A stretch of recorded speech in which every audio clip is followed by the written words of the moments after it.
Всем пламенный привет! Вы посмотрите, какая красивая графика появилась в этом патче. И такой красивой игре должен соответствовать не менее красивый мультипак.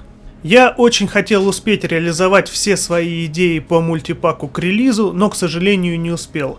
Поэтому выпускаю сначала его облегченную версию. Ну а его полная версия выйдет чуть позже и будет распространяться среди подписчиков. Ну чего вы ждете? Жмите на кнопку, подписывайтесь. Например, одной из функций полной версии мультипака будет автоматическое слежение за выходом новых модификаций. О как! Ну и конечно же, в полной версии будут скриншоты и подробное описание для каждого устанавливаемого мода. Ну и еще куча всяких крутых штук. Но даже в облегченной версии совсем не детский функционал. Например, если вы выберете английский язык, то у вас не только интерфейс самого мультипака станет английским, но и для вашего англоязычного клиента игры будут установлены соответствующие англоязычные моды. А еще в его состав входит специальная программа, которая будет висеть в трее и следить за обновлением сборки. В общем, все это для вашего удобства, ребята. Ну а более подробно о том, как установить эти моды и вообще пользоваться функционалом мультипака, вы можете узнать из отдельного видео, ссылку на которое вы сейчас видите на своих экранах. Если вы не видите эту ссылку, то просто включите аннотации.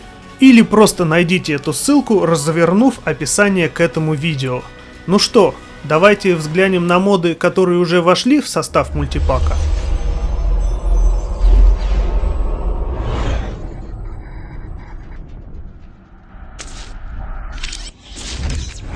Я, конечно, очень погорячился, когда сказал, что покажу все моды, так как даже в облегченной версии мультипак включает в себя более 100 модификаторов для клиента игры. Поэтому покажу самые основные из них. Например, сейчас вы видите практически стандартный прицел с таймером перезарядки.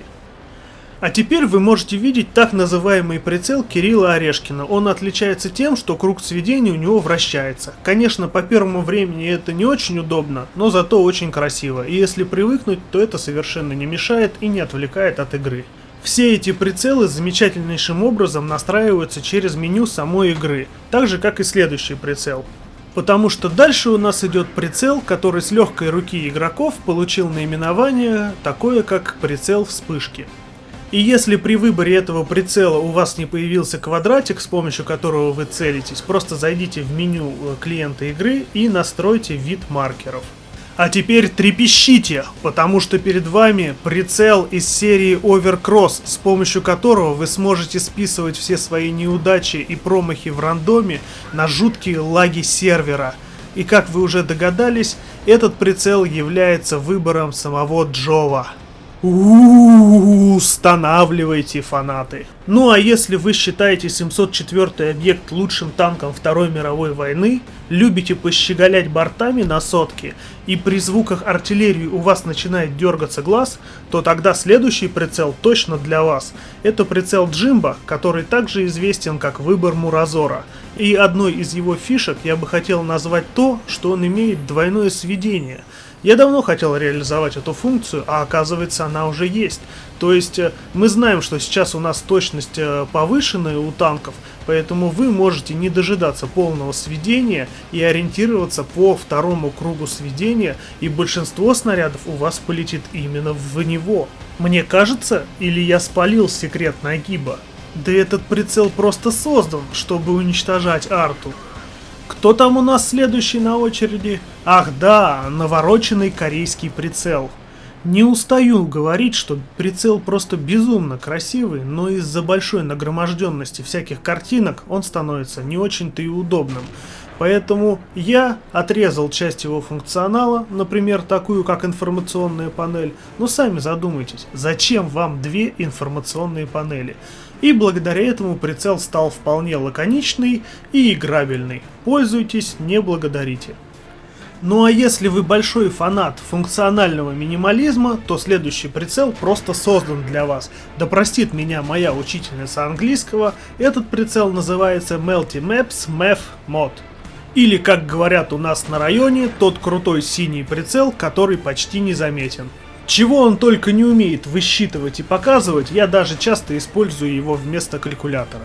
Далее у нас на очереди прицел, который называется Дамоклов меч. И лично от меня этот прицел получает лайк за внешний вид и функциональность. Больше ничего хорошего или плохого я не могу про него сказать, кроме того, что этот прицел изначально создавался как самый хороший прицел для артиллеристов. Попробуйте, может быть, вам понравится. Ну а самые вкусные прицелы я, конечно же, оставил напоследочек. Наверное, моя учительница по английскому сегодня обыкается, но этот прицел, если я не ошибаюсь, правильно называется как Тайпан. Я прикрутил к нему сведения от минималистичного прицела, который вы знаете как Выбор Pro танки, и с этим сведением этот прицел мне очень понравилось. И скажу по секрету, последнее время все чаще я катаюсь с ним. Ну и раз уж мы затронули эту тему, то перед вами прицел, который в сборке называется Выбор Pro танки. Его конфигурация настроена на основе минималистичного прицела, а при создании внешнего вида этой конфигурации учитывались рекомендации топовых игроков, с которыми мне удалось пообщаться.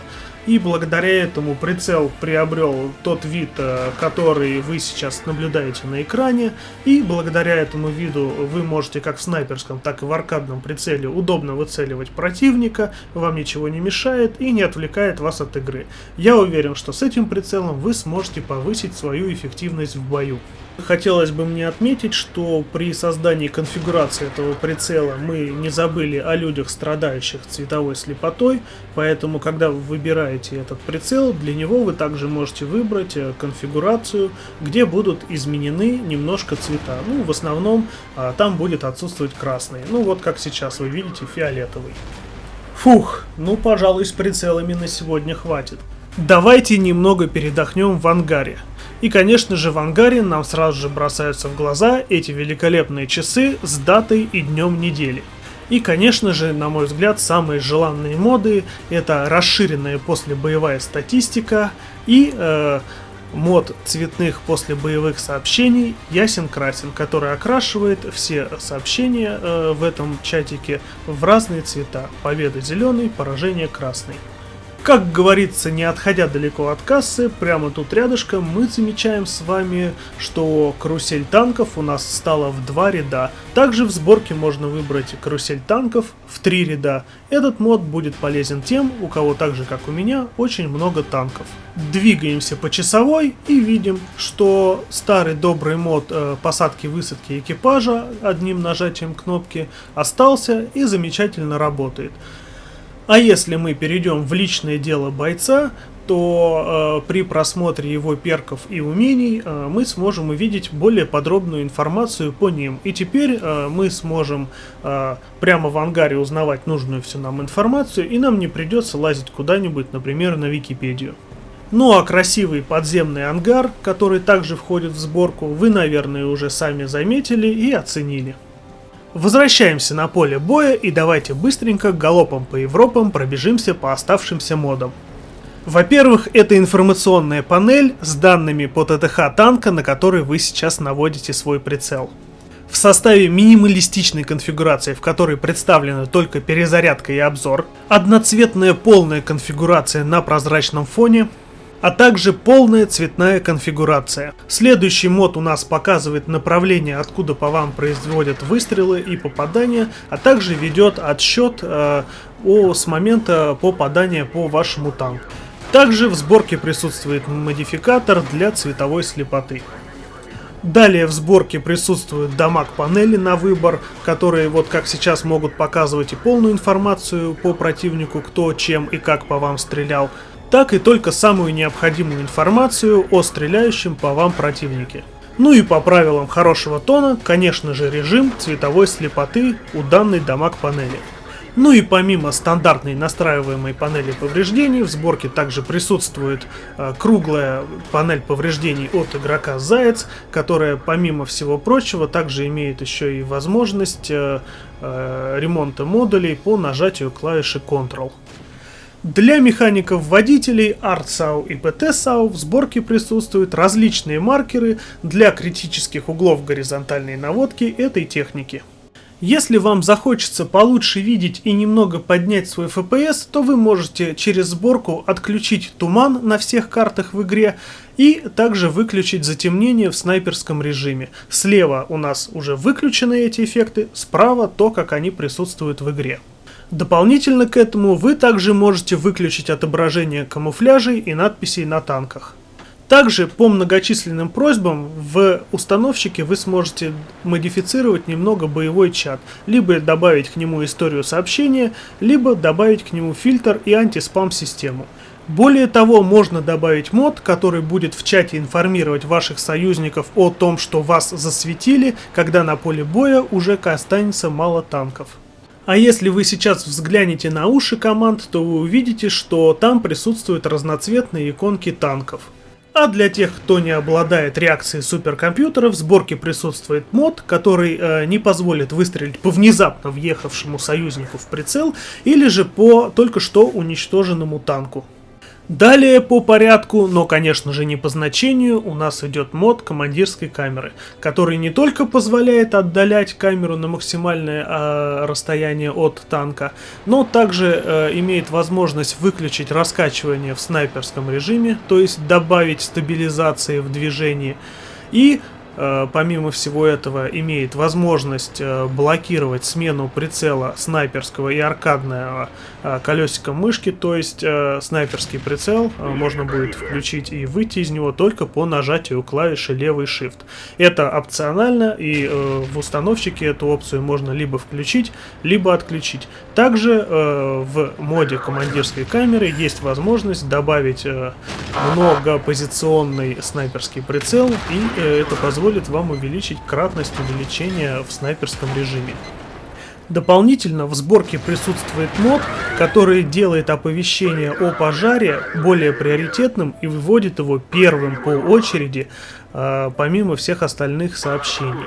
То есть, если вас подожгут, то вы, во-первых, услышите специальный звук о том, что ваш танк горит, а во-вторых, сообщение о пожаре будет самым первым из тех сообщений, которые вам озвучит командир танка. Более того, в сборке есть возможность для события шестое чувство, то есть для лампочки, добавить любой значок на выбор. И для этого значка можно увеличить время его свечения с 2 до 10 секунд, а также добавить любую озвучку на его срабатывание на выбор из представленных в сборке. Ну и дзыньк, звоночек крита, куда ж уж без него-то. Причем установка этого звукового модификатора никоим образом не отразится на национальной озвучке.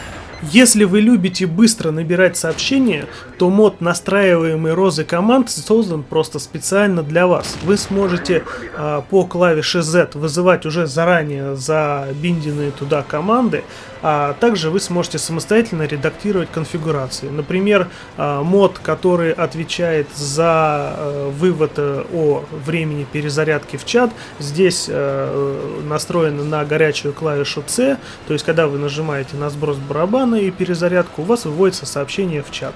В сборке представлено несколько конфигураций этого мода на выбор. Очередной полезный мод, который присутствует в сборке, отмечает зоны пробития и непробития танка цветными маркерами, ну практически как в моем любимом пейнтболе. То есть после того, как вы отстрелялись по танку, вы можете видеть те места, куда вы его пробили, а куда нет. Также на своем танке вы сможете видеть те места, куда вас не пробили, будут отмечены зеленым, а места пробития, как вы сейчас видите, будут отмечены красным. Ну и под конец, самый главный модификатор любой сборки — это комплексный мод XVM. И начнем с миникарты. Именно этот мод добавляет к значкам техники на миникарте их название, а также места, где последний раз был засвечен противник после того, как он пропал из-за света. Именно этот мод добавляет на миникарту круг с максимальным радиусом дальности видимости.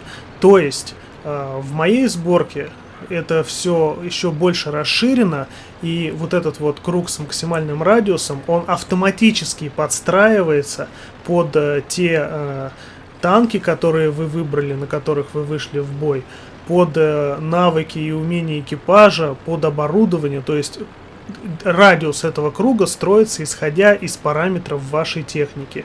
Кроме того, тут присутствует квадрат максимальной дальности отрисовки танков в игре, который очень удобен, и я собираюсь сделать видео, обучающее, как им пользоваться. Так что подписывайтесь на канал, и вы сможете узнать некоторые секреты, как пользоваться этим квадратом. Помимо мини-карты, XVM еще и заменяет маркеры над техникой. То есть вы видите, да, что урон отлетает вверх, а не вбок. Для каждого урона выводится отдельное число.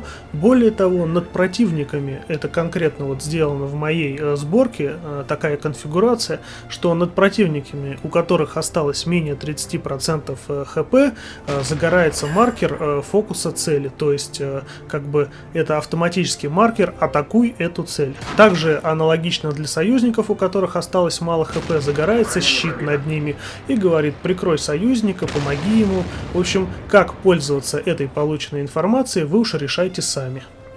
Слева вверху, как обычно, уже привычно нам всем, находится лог нанесенного урона, то есть это тот урон, который вы нанесли за бой, и в сборке можно выбрать, либо это будет подробный лог, какому танку, сколько и когда вы урона нанесли, либо это будет лог в одну строчку, где будет подсчитываться просто суммарный урон за бой. Если же мы зажмем клавишу Alt, то этот лог нанесенного урона сменится подробной информацией о оставшемся ХП у противников. То есть, видите, я нажал, и сейчас я вижу все противники, которые в пределах квадрата отрисовки находятся. Для них всех я могу видеть, сколько у них ХП осталось. Это очень полезно, потому что за всеми противниками не уследишь, и очень важно знать, особенно в конце боя, сколько и ХП осталось у противника. Если мы посмотрим на уши команды, а точнее на команду противника, то мы увидим там красные, зеленые какие-то огонечки и звездочки. Так вот, звездочки означают, что враг еще ни разу не светился. Зеленый огонечек означает, что враг светится именно в данный момент. А красный огонечек означает, что враг был засвечен, но в данный момент из-за света пропал. И, конечно же, возможности XVM очень огромные, и я просто не могу чисто физически останавливаться на каждом из них. Ну, еще стоит, правда, только отметить несколько таких возможностей, которые у всех на слуху. Это увеличение мини-карты по клавише Ctrl, то есть вы можете выбрать в сборке эту опцию, и по нажатию клавиши Ctrl мини-карта будет увеличиваться и вводиться на центр экрана. Также XVM отвечает за время, оставшееся до конца захвата базы. То есть это очень удобно, особенно когда вы двигаетесь на сбитие захвата, вы можете рассчитать, успеете вы сбить или не успеете. И самое приятное в этом XVM то, что большинство опций можно включить и выключить, а также поднастроить некоторые конфиги можно прямо при установке модов, то есть в самом установщике. Конечно, это далеко не все моды, которые вошли или войдут в сборку. Сборка будет постоянно обновляться, первую неделю или две, даже каждый день, а то и несколько раз в день. И благодаря автоматическому слежению за выходом новых сборок, которые вы сможете установить также из установщика, вы сможете оперативно принимать решение, надо вам обновляться или нет, потому что будет выводиться подробный лог изменений, которые произошли в сборке.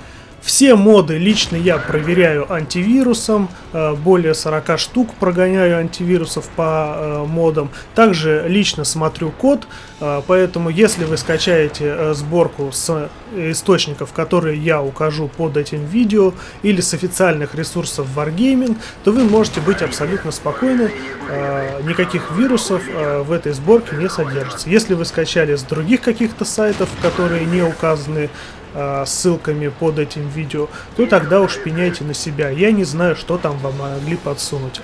Помимо ссылок, которые располагаются в описании к этому видео, конечно, если видео расположено конкретно на моем канале, еще одним надежным источником получения модов является мой канал на YouTube.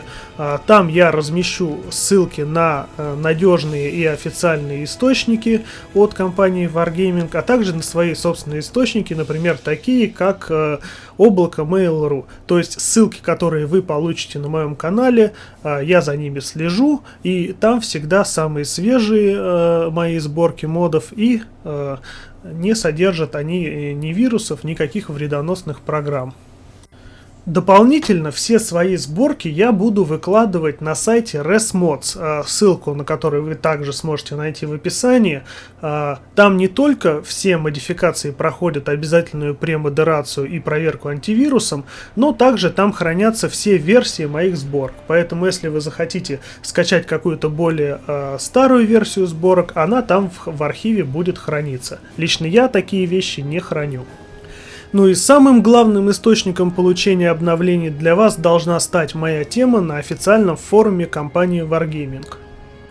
Помимо возможности скачать там самую последнюю версию сборки, вы также сможете прочитать там ответы на самые часто задаваемые вопросы. Они находятся во втором сообщении этой темы. Также, если у вас появились какие-то вопросы, что-то вам непонятно, у вас появились предложения и все-все-все в этом духе, вы обязательно заходите в эту тему и пишите свой вопрос там. Там либо я, либо ребята, которые хорошо в этом разбираются, вам помогут и ответят. А задавать свои вопросы под этим видео в комментариях, ну, практически бессмысленно, потому что YouTube не очень удобен для ведения каких-то диалогов и обсуждений. Поэтому напоминаю еще раз, все вопросы и предложения мы задаем в моей теме на официальном форуме компании Wargaming. Надеюсь, вам понравится моя сборка, в нее было много вложено сил и трудов. Данный проект не остановлен, он будет продолжать развиваться, становиться только лучше, поэтому не забывайте подписываться на канал, ждите выхода новой, полной, многофункциональной сборки модов, которую я называю мультипак. Ну и самое главное, ребята, не теряйтесь, до скорых встреч!